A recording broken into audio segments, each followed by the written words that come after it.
Welcome to the Crafty Bandit. My name is Taylor, and this is my dog Bandit. Today, we're heading to Brisbane to build a Bluey-themed book nook. So, what exactly is a book nook? Think of it as a portal on your bookshelf. It's a way to bring the stories and characters we all know and love to life in a miniature form. And the best part, there are no rules. Your nook can be as detailed and as creative as you want it to be. Bandit, are you excited to build a Bluey book nook? The foreman looks skeptical, but we've got a floor plan and a dream. Let's get to work. For this build, we're using a 12-inch tall wooden box for the nook shell, balsa wood, Sculpey clay, craft paper, craft paint, plastic for the window, and of course some hot glue, paintbrushes, and fairy lights. I purchased all of my materials from Michael's craft stores. Check out the links below for a list of materials, templates, and some other alternative options too. Before we dive into the steps, remember, the best tool is your creativity.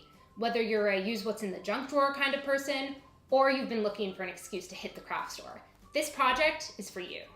Here's how to approach your setup. See a material in your list you don't have? Get creative. Swap a wood box for a cardboard one, or use markers instead of paint. If you want to follow the tutorial to a T, feel free to head out and grab the core materials we've listed. Having the official gear can definitely make the process smoother if you're just starting out. And remember, there are no grades here. The goal is to make something you're proud of, regardless of where the supplies came from. Let's start with the frame. The Healer House is famous for its Queenslander design, so the bones have to be sturdy and the colors have to be bright. We're gonna go ahead and take a piece of balsa wood or cardboard, and we're going to stick that in between to make two different floors. And the way that we're going to achieve that is with some hot glue.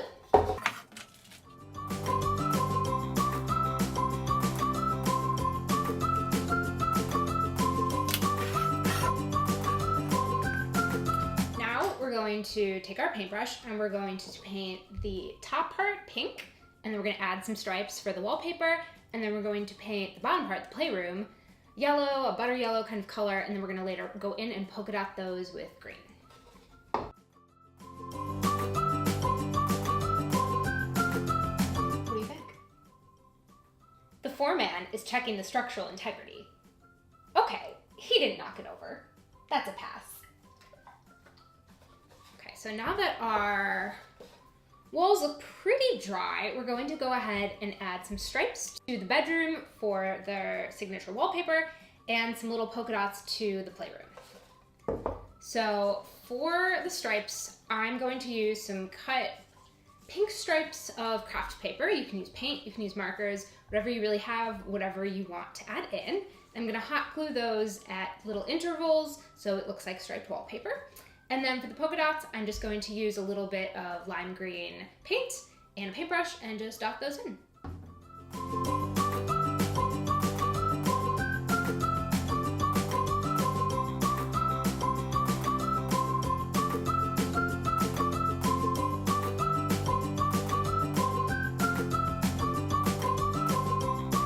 So the next thing we're gonna do is we're gonna add some moldings to the walls to make the bottoms and the tops look a little bit more uniform and cleaned up. And so I cut some strips just out of some off-white construction paper, and for the measurements you can find that in the template linked below.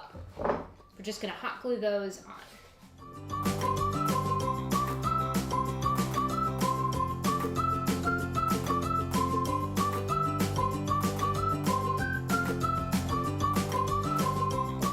Everyone knows Bluey's signature watermelon and kiwi rugs. Let's cut some circles for that out of construction paper and add it in. Kiwi, watermelon. We're going to take the ovals that we cut out for the watermelon, and you can see they kind of layer on top of each other like that. And then we're going to do the same thing for the kiwi, and we're going to take some hot glue and just glue those together.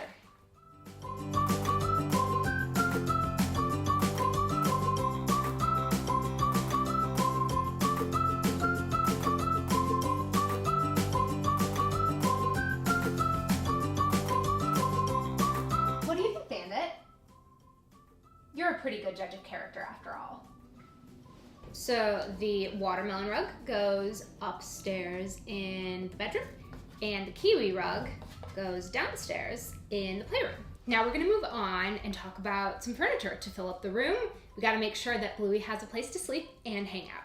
Bluey's bed is that classic white bed with a bit of yellow for the cover and the blanket and a little pattern of bones on top.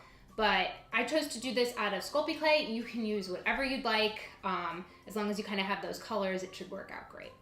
Start by making a white rectangle for the mattress, followed by 4 posts topped with 4 white balls.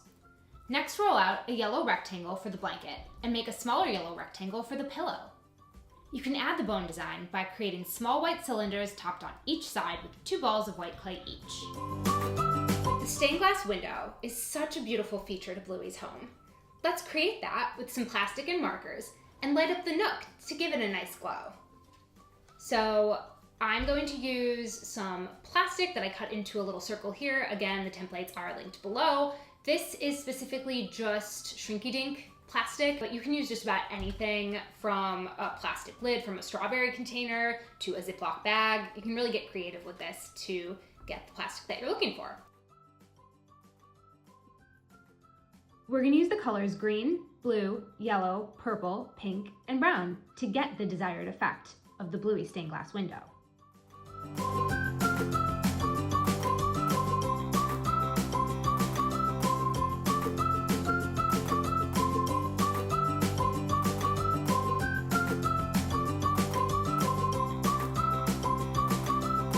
And voila, we have our stained glass window.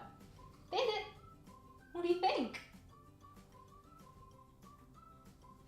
You approve? Good boy. So the next thing we're gonna do is light up our book nook, and I've got this really great string of fairy lights, and it's got this little switch that you can turn on and off. And so we're gonna go ahead and hot glue that to the book nook. We're gonna start by gluing the light strand all the way around the border of the book nook, but we're gonna take a little detour and make sure that the lights, once they get up to the top here, go towards the back for the stained glass window. I'll show you.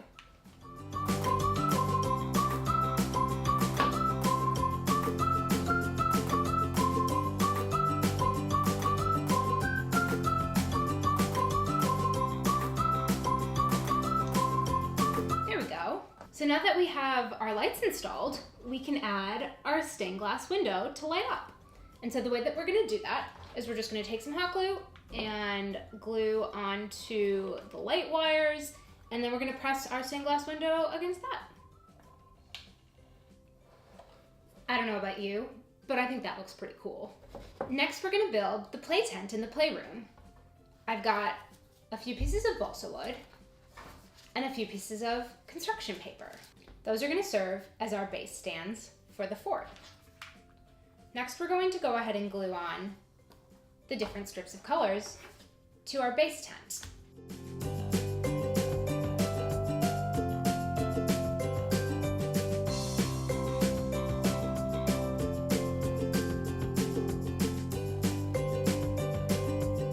We're gonna add a few creases and then connect it to the base. And voila, we have our little Bluey tents. To cover up the wiring on the side, we're going to take a couple strips of construction paper and a triangle for the roof and hot glue them on.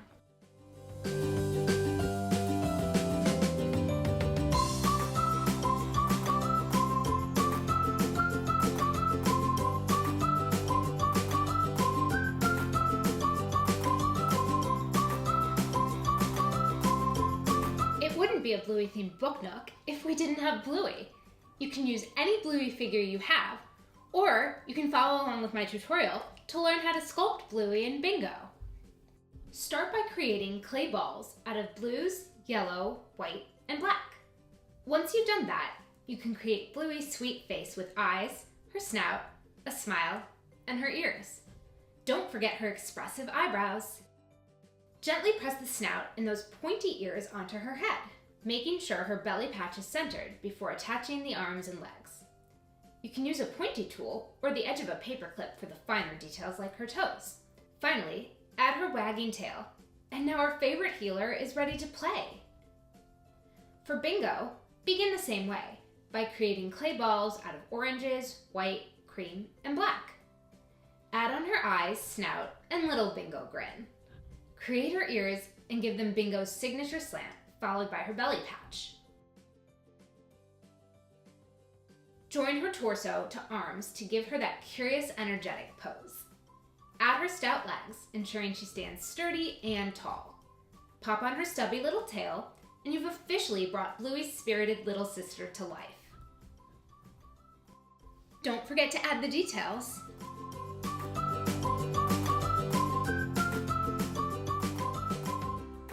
Comment below if you found the hidden long dog. The Bandit approved Bluey Book Nook is officially complete. If you want the templates for this build, check the link in the description. Don't forget to like, subscribe, and hit that bell so you don't miss our next pop culture build. Hey! No tasting the art, Bandit.